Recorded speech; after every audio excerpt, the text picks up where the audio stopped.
Hello बच्चों, मैं Ajay Kumar Sharma, chemistry faculty, अपने YouTube channel bright education studio में आप सभी का स्वागत करता हूं। अभी देश में जो स्थिति है, लॉकडाउन पीरियड चल रहा है। इस स्थिति को ध्यान में रखते हुए मैंने कुछ केमिस्ट्री के वीडियो लेक्चर प्रिपेयर किए हैं, जिन्हें मैं अपने YouTube channel bright education studio पर अपलोड कर रहा हूँ, ताकि बच्चे घर बैठकर इजी गोइंग अपनी स्टडी को कंटिन्यू कर सकें। तो बच्चों, हम स्टार्ट कर रहे हैं सबसे पहले क्लास 12 से चैप्टर नंबर 4 केमिकल काइनेटिक्स यानी कि रासायनिक बलगतिकी। तो देखिए बच्चों, अगर हम बात करें रासायनिक बलगतिकी की यानी कि केमिकल काइनेटिक्स की, तो ये जो चैप्टर है बच्चों, ये राजस्थान बोर्ड में यानी कि आरबीएससी के अकॉर्डिंग 4 मार्क्स का है, 4 नंबर का है। और अगर सीबीएसई की बात करें तो यह चैप्टर 5 मार्क्स कंटेन करता है, 5 नंबर का है। देखिए बच्चों, सबसे पहले हम देखेंगे कि रासायनिक बलगतिकी है क्या, केमिकल काइनेटिक्स किसे कहते हैं। तो इसमें हम इसका जो इंट्रोडक्शन है, परिचय है, उसमें सबसे पहले हम देखेंगे इसकी डेफिनेशन रासायनिक बलगतिकी की। तो जो रासायनिक बलगतिकी है, ये भौतिक रसायन विज्ञान, रासायनिक जो बलगतिकी है ये भौतिक रसायन विज्ञान, और भौतिक रसायन विज्ञान इट मींस फिजिकल केमिस्ट्री। तो भौतिक रसायन विज्ञान यानी कि फिजिकल केमिस्ट्री की एक ब्रांच है। इसमें हम किसी भी रासायनिक अभिक्रिया के वेग, इसमें हम किसी भी रासायनिक अभिक्रिया का वेग, रासायनिक अभिक्रिया का वेग मतलब रेट ऑफ रिएक्शन, किसी भी रासायनिक अभिक्रिया का वेग, इस रासायनिक अभिक्रिया के वेग को प्रभावित करने वाले कारक, वेग को प्रभावित करने वाले कारक, it means rate affecting factors.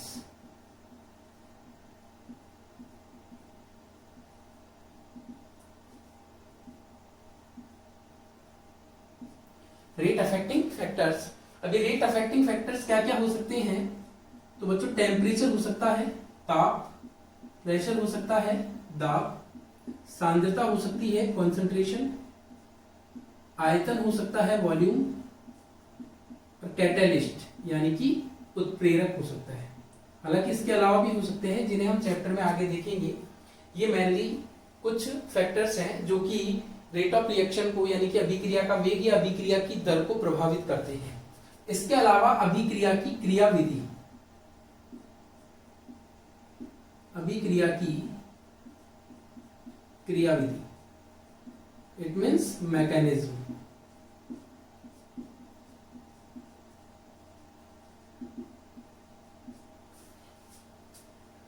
का जिसमें हम अध्ययन करते हैं, जिसमें हम स्टडी करते हैं, वही जो ब्रांच है फिजिकल केमिस्ट्री की, उसे हम कहते हैं केमिकल काइनेटिक्स यानी कि रासायनिक बलगतिकी। यानी कि भौतिक रसायन विज्ञान, फिजिकल केमिस्ट्री की ऐसी शाखा, वह ब्रांच जिसमें अभिक्रिया के वेग, रेट ऑफ रिएक्शन, वेग को प्रभावित करने वाले कारक, रेट अफेक्टिंग फैक्टर्स, ताप, दाब, सांद्रता, आयतन, उत्प्रेरक तथा अभिक्रिया की क्रियाविधि को पढ़ा जाता है, स्टडी की जाती है, उस ब्रांच को हम कहते हैं रासायनिक बलगतिकी।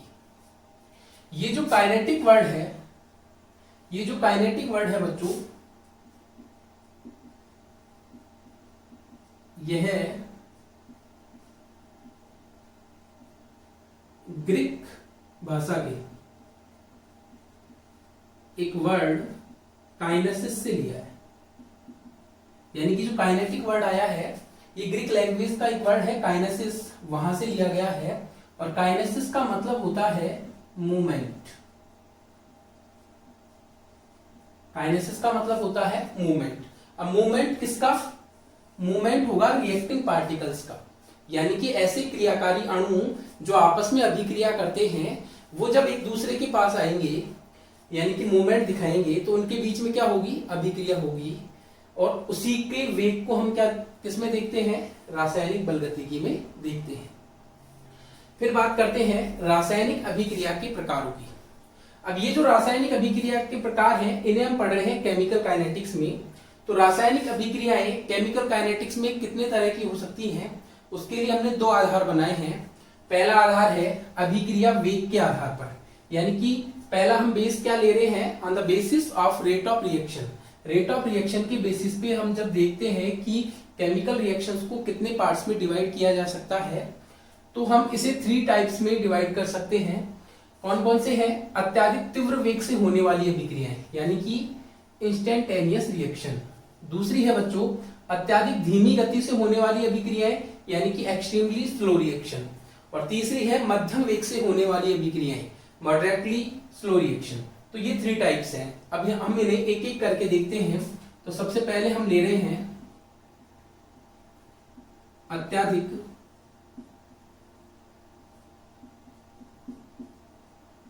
तीव्र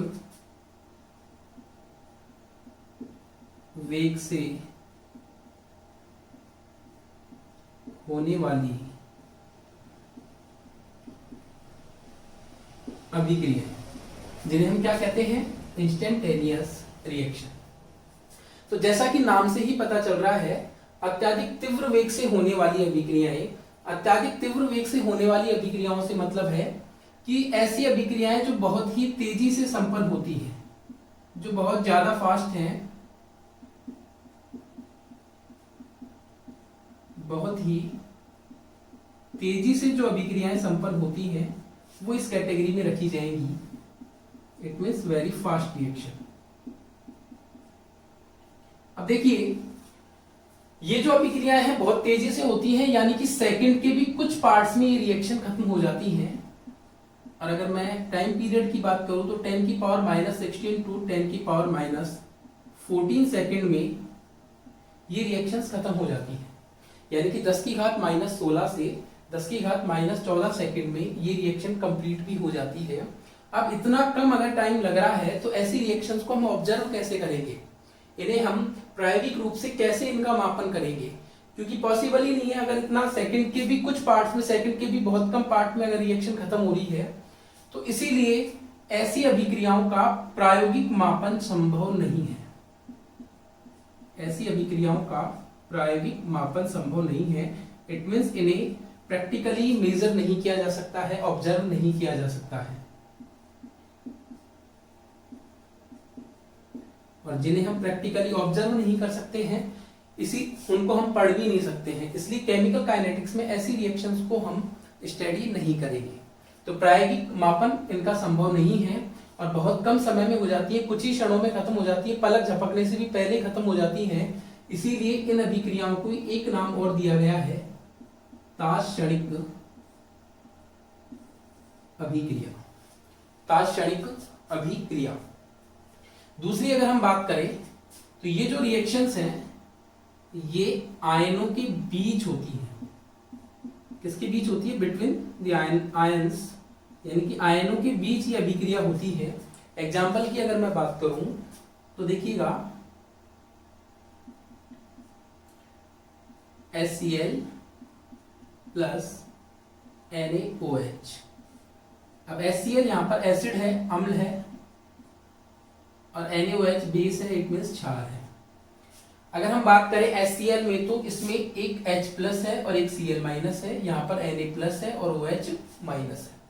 जब इन दोनों में रिएक्शन होगी तो इसका पॉजिटिव पार्ट इसके नेगेटिव पार्ट से और इसका पॉजिटिव पार्ट इसके नेगेटिव पार्ट से, it means NaCl plus H2O बनेगा।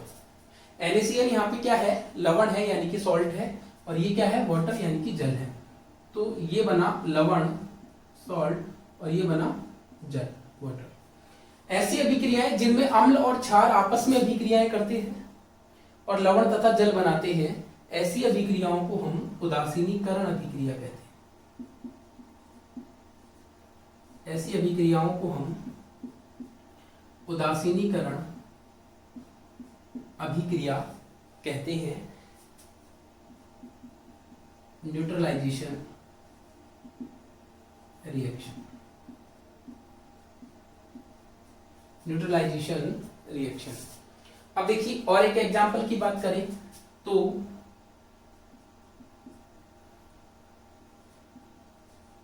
AgNO3 plus NaCl, AgNO3 plus NaCl, यहाँ पर Ag प्लस है, NO3 माइनस है, और यहाँ Na प्लस और Cl माइनस है। जब आपस में अभिक्रिया होगी, इसका पॉजिटिव पार्ट इसके नेगेटिव पार्ट से और इसका पॉजिटिव पार्ट इसके नेगेटिव पार्ट से, it means NaNO3 plus AgCl बनेगा। AgCl के साथ मैंने एक एरो लगाया है नीचे की ओर। ये जो तीर का निशान है, एरो है, ये मैंने नीचे की तरफ लगाया है। इसका मतलब है कि जब दोनों प्रोडक्ट बनेंगे NaNO3 और AgCl, तो जो AgCl है वो NaNO3 में डिसॉल्व नहीं होगा, यानी कि घुलेगा नहीं, और ये AgCl नीचे बॉटम में सेपरेट हो जाएगा। यानी कि जिस किसी भी बीकर में या टेस्ट ट्यूब में अभिक्रिया हो रही है, उसके बॉटम में जाकर के AgCl सेपरेट हो जाएगा, जमा हो जाएगा पेंदे में जाके। तो देखिए, जब भी कोई कंटेंट या कोई भी को प्रोडक्ट नीचे बॉटम में जाके सेपरेट हो जाता है, तो उसे हम कहते हैं अवक्षेप। और AgCl जो है ये व्हाइट प्रेसिपिटेट यानी कि सफेद अवक्षेप बनाता है, व्हाइट पीपीटी। और ऐसी अभिक्रियाएं जिनमें अवक्षेप बनता है, प्रेसिपिटेट बनता है, ऐसी अभिक्रियाओं को हम नाम देते हैं अवक्षेपण अभिक्रिया। इट मीन्स प्रेसिपिटेशन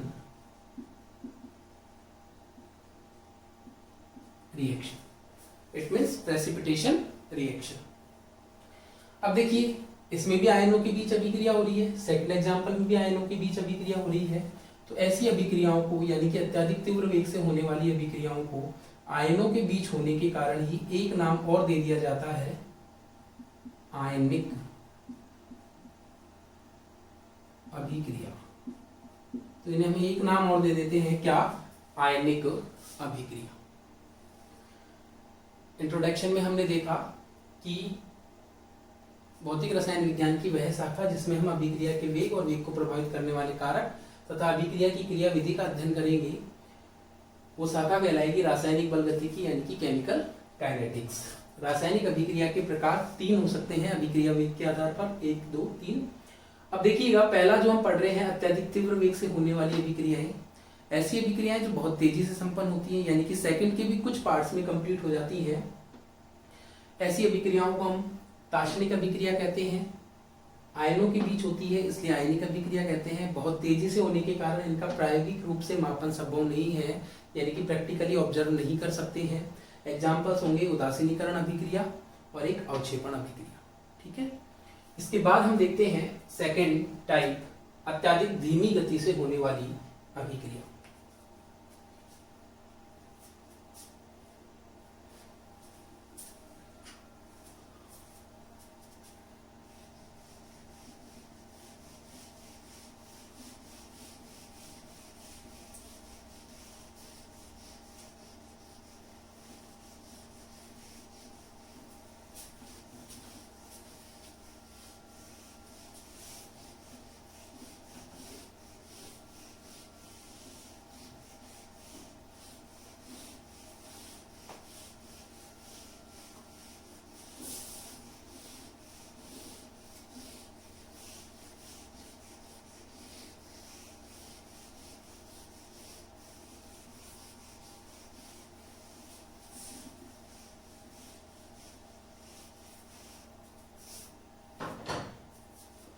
तो अब हम सेकेंड टाइप की बात करते हैं, बी की, जो है अत्यधिक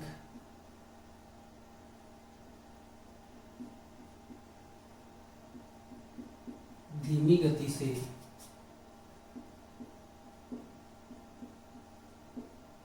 होने वाली अभिक्रियाएं। It means extremely slow reactions.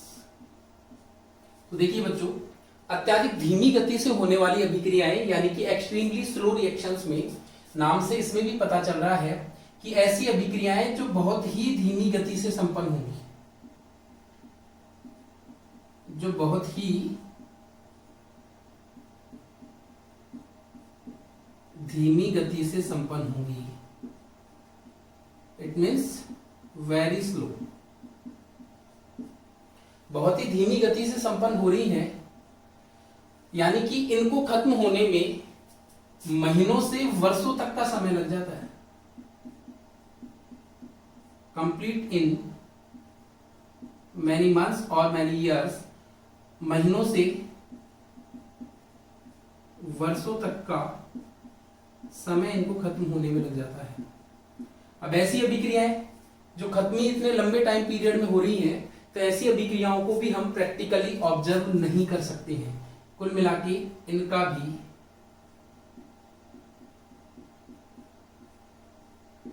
प्रायोगिक रूप से मापन संभव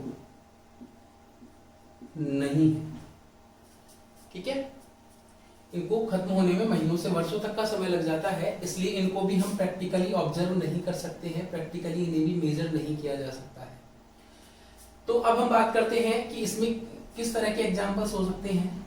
तो देखिएगा, जैसे कि लोहे पर जंग लगना,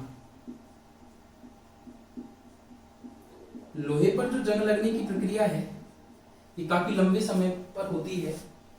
और लोहे पर जंग कैसे लगता है, जब भी लोहा वायु तथा नमी की उपस्थिति में आता है या वायु तथा नमी के संपर्क में आता है, यानी कि in the presence of air and moisture, rusting of iron,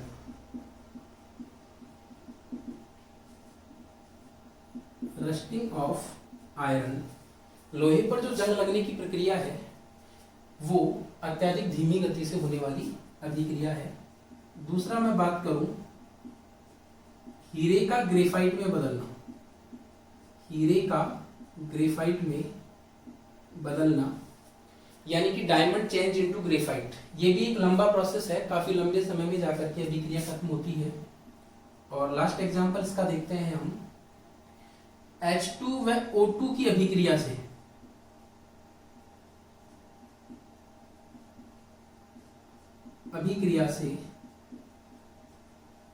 जल का बनना, ये भी एक काफी लंबे प्रोसेस के बाद वाटर फॉर्मेशन इस रिएक्शन में होता है। क्योंकि अगर इस रिएक्शन को मैं in the absence of catalyst कराऊं, यानी कि मैं कह सकता हूं कि उत्प्रेरक की अनुपस्थिति में जब H2 और O2 रिएक्शन करते हैं तो जो जल का बनना है ये काफी लंबे टाइम के बाद वाटर फॉर्मेशन होता है, जल बनता है, जल का निर्माण होता है। तो in water formation by the reaction of H2 and O2 in the absence of catalyst, ये जो रिएक्शन है ये भी काफी समय में होती है, काफी टाइम लगता है। थर्ड अगर हम बात करें तो यह है मध्यम वेग से होने वाली अभिक्रिया, मध्यम वेग से होने वाली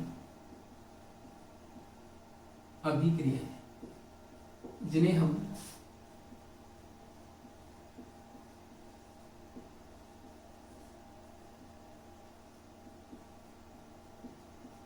मॉडरेटली स्लो रिएक्शन भी कहते हैं। तो देखिए, मध्यम वेग से होने वाली जो अभिक्रियाएं हैं, मॉडरेटली स्लो जो रिएक्शंस हैं, ये ना तो बहुत तेजी से होती है, यानी कि न तो अत्यधिक तीव्र है,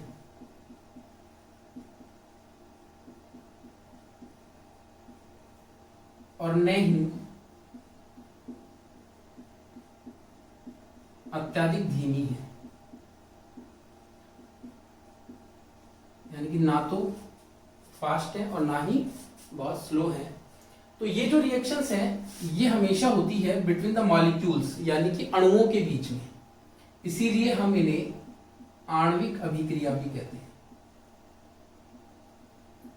यानी कि इन्हीं अभिक्रियाओं को एक नाम और दिया गया है, आणविक अभिक्रियाएं, मॉलिक्यूलर रिएक्शंस।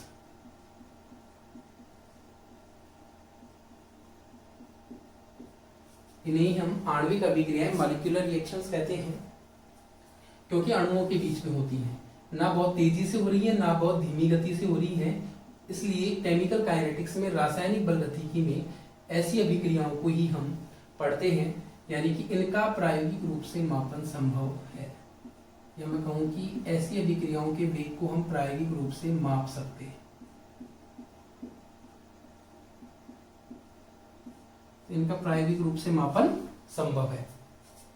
अब बात करें किस तरह के इसमें एग्जांपल्स आते हैं, तो जैसे कि H2 प्लस Cl2 जब आपस में रिएक्शन करते हैं तो 2HCl बनता है। ये जो रिएक्शन है ये सनलाइट की प्रेजेंस में होती है, सूर्य के प्रकाश की उपस्थिति में होती है।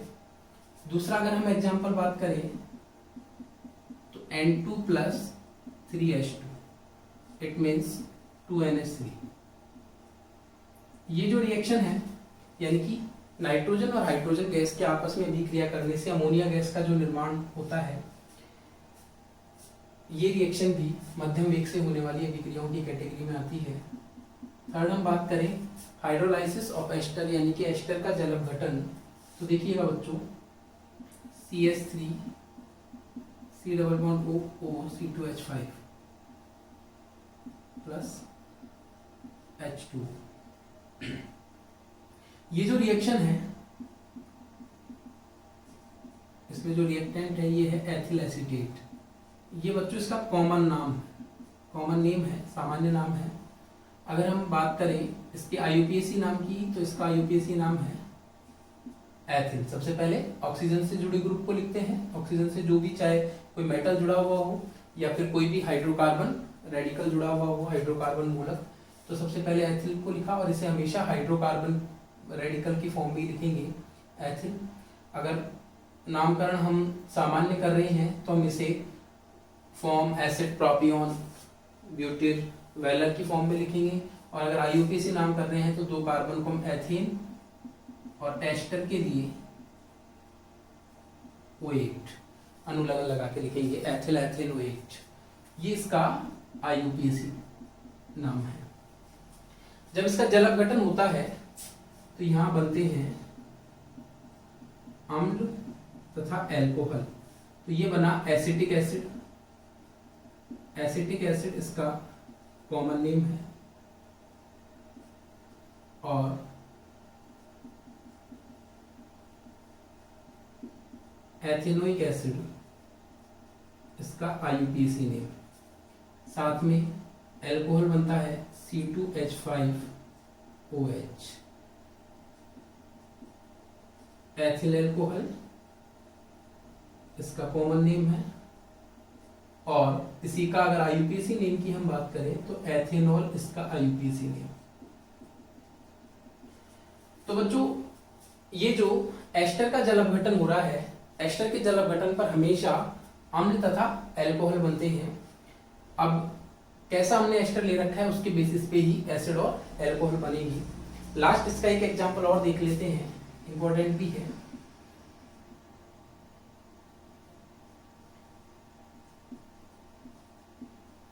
ये है क्लोरोफॉर्म। क्लोरोफॉर्म है ये। जब क्लोरोफॉर्म का ऑक्सीडेशन होता है, जब क्लोरोफॉर्म का ऑक्सीडेशन होता है in the presence of air, तो यहां बनता है COCl2 plus HCl। COCl2 plus HCl। तो ये जो COCl2 प्लस HCl बना, ये COCl2 को हम कहते हैं फॉस्जीन गैस। और ये जो फॉस्जीन गैस है ये बहुत ज्यादा विषैली है यानी कि पॉइजनस है। तो क्लोरोफॉर्म इधर ये फॉस्जीन गैस बनी है, विषैली है। इस पर हेलोएल्किन और हेलोएरीन यानी कि जो चैप्टर नंबर तुम्हारा 10 है 12th में, उसमें से ये क्वेश्चन पूछा गया है बोर्ड एग्जाम में भी कि क्लोरोफॉर्म को कभी भी हम खुला नहीं छोड़ते हैं या क्लोरोफॉर्म को हमेशा गहरे भूरे रंग की बोतलों में यानी कि जो डार्क ब्राउन कलर की बोतल्स में भर के रखते हैं। क्यों? क्योंकि क्लोरोफॉर्म जो है उसको यदि खुला छोड़ दिया तो ये वायुमंडल की ऑक्सीजन से अभिक्रिया करके फॉस्जीन गैस बना लेगा और जो फॉस्जीन गैस है वो विषैली होती है। असल में जो क्लोरोफॉर्म है इसका हम उपयोग करते हैं अस्पतालों में निश्चेतक के रूप में, यानी कि हॉस्पिटल्स में इसको एनेस्थीसिया के रूप में यूज किया जाता है यानी कि पेशेंट को बेहोश करने के लिए इसका उपयोग करते हैं। लेकिन अगर इसकी बोतल को खुला छोड़ा गया तो ये ऑक्सीजन से रिएक्शन करके विषैली गैस फॉस्जीन में बदल जाएगा, जिसकी वजह से अगर क्लोरोफॉर्म की जगह फॉस्जीन गैस पेशेंट को स्मेल करेगी तो वो पेशेंट के लिए हार्मफुल हो सकती है। तो हम आगे देखते हैं आधार सेकंड। ये तीनों टाइप हो चुके हैं जो हमने on the basis of rate of reaction देखे हैं, यानी कि अभिक्रिया वेग के आधार पर 3 रासायनिक अभिक्रिया के प्रकार हम देख चुके हैं, तीव्र, अत्यधिक धीमी और मध्यम वेग से। अब हम देखते हैं आधार सेकंड।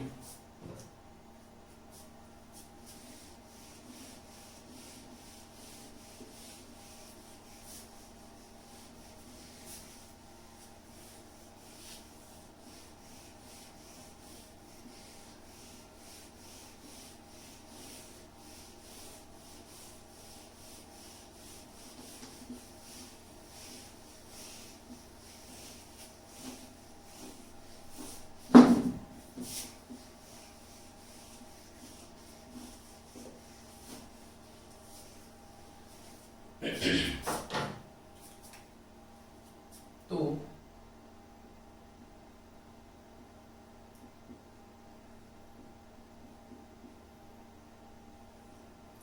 सेकंड जो हम बेस ले रहे हैं वो है पदों की संख्या के आधार पर।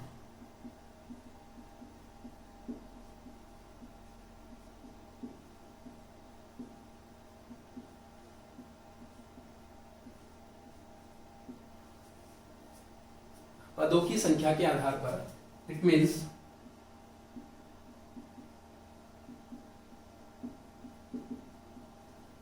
on the basis of number of steps। ठीक है, तो देखिएगा पदों की संख्या के आधार पर अगर हम देखें रासायनिक अभिक्रिया के प्रकार केमिकल काइनेटिक्स में, तो ये 2 प्रकार हो सकते हैं, 2 टाइप्स हो सकते हैं। कौन कौन से हैं? ये है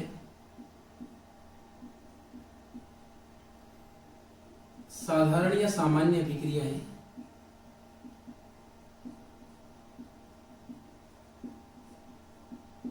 और सामान्य अभिक्रियाएं, साधारण अभिक्रियाएं, इट मीन्स एलिमेंटरी रिएक्शंस, इन्हें हम प्राथमिक अभिक्रियाएं भी कह सकते हैं। दूसरा है जटिल अभिक्रियाएं,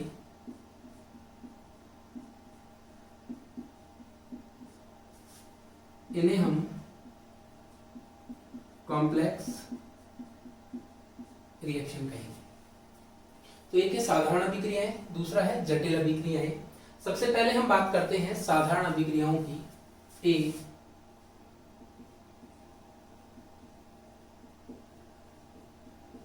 तो जो साधारण अभिक्रियाएं हैं, साधारण अभिक्रियाओं में क्या होता है कि वे अभिक्रियाएं जो केवल और केवल एक ही पद में खत्म हो जाती हैं, एक ही पद में समाप्त हो जाती हैं। Reactions which complete in only single step, यानी कि केवल एक सिंगल स्टेप में जो अभिक्रियाएं खत्म हो जाती हैं वो साधारण अभिक्रियाएं हैं। एग्जाम्पल के लिए अगर मैं बात करूं,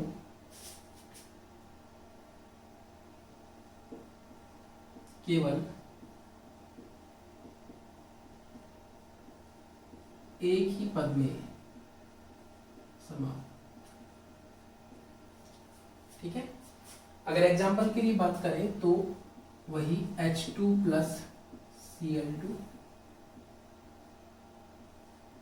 2HCl N2 plus 3H2 2NH3। दूसरा अगर हम बात करें जटिल अभिक्रियाएं, कॉम्प्लेक्स रिएक्शंस, तो ऐसी अभिक्रियाएं जो केवल एक ही पद में समाप्त नहीं होती हैं, reactions which do not complete in single step, यानी कि एक ही पद में अगर अभिक्रियाएं खत्म नहीं हो रही हैं, यानी कि जिन्हें 2 या 2 से अधिक स्टेप लग रहे हैं खत्म होने में,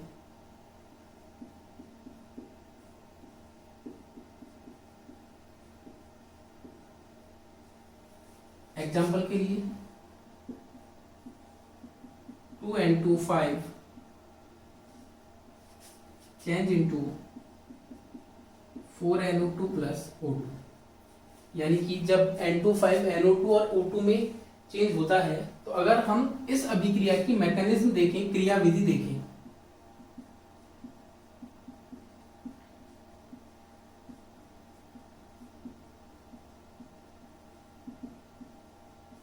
अगर इस अभिक्रिया की क्रिया विधि देखें तो सबसे पहले जो N25 के 2 मोल हैं, स्टेप फर्स्ट में N25 के 2 मोल में से 1 मोल ब्रेक होता है NO2 प्लस NO3 में। N25 से बना NO2 plus NO3। Step second में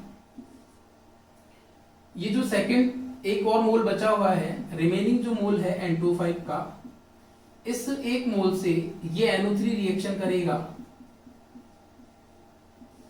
और बना देगा 3NO2 plus O2। 3NO2 plus O2। इन दोनों स्टेप में ये जो स्टेप है ये स्लो स्टेप है और ये फास्ट स्टेप है। अभिक्रिया की क्रिया विधि में वह स्टेप या वह पद जो धीमा होता है, स्लो होता है, वो वेग निर्धारक पद कहलाता है, यानी कि रेट डिटरमाइनिंग स्टेप, वेग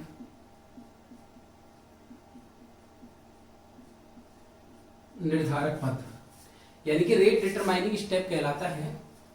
वेग निर्धारक पद से मतलब यह है कि अभिक्रिया की क्रिया विधि का यही पद इस पूरी रिएक्शन का, इस पूरी अभिक्रिया के वेग का निर्धारण करेगा। यानी कि जब कभी भी अभिक्रिया के वेग की गणना की जाती है तो अभिक्रिया के धीमे पद से, यानी कि स्लो स्टेप के आधार पर की जाती है। ये सेकंड स्टेप है, फास्ट कंडक्ट होगा, तेजी से होगा। तो ये जो आधार है सेकंड, पदों की संख्या के आधार पर, उस आधार पर रासायनिक अभिक्रियाएं 2 प्रकार की हो सकती है, साधारण या प्राथमिक, और दूसरा है जटिल अभिक्रियाएं। साधारण है प्राथमिक एलिमेंट्री रिएक्शन, जटिल अभिक्रियाएं कॉम्प्लेक्स रिएक्शन। साधारण अभिक्रियाएं जो एक ही पद में खत्म हो जाती हैं, दोनों एग्जांपल्स हैं, और भी हो सकते हैं। जटिल अभिक्रिया जो एक ही पद में खत्म नहीं होती है, यानी कि 2 या 2 से अधिक पदों में संपन्न होती है, ये एक एग्जांपल है। और भी इसके भी बहुत सारे एग्जांपल्स हो सकते हैं जो आगे चैप्टर में आते रहेंगे। तो ये हमने देखा रासायनिक अभिक्रिया के प्रकारों को 2 आधारों पर। इसके बाद हम देखेंगे अभिक्रिया का वेग नेक्स्ट लेक्चर में।